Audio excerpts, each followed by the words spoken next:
¿Entienden lo que estoy diciendo ahora? Nuestro Señor Jesucristo dijo sobre la sed de nuestra alma.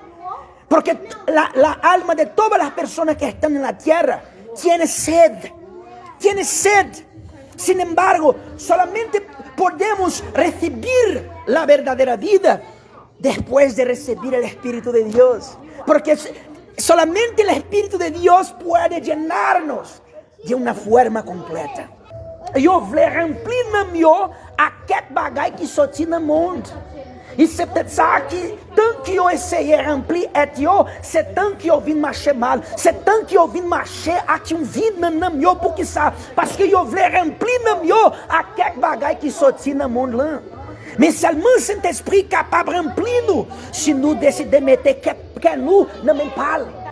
Então você precisa entender que somente depois que o Espírito Santo preenche o seu interior, que é o que Jesus prometeu aqui, você vai se sentir realizado. Mesmo que os seus problemas ao seu redor ainda não se resolveram.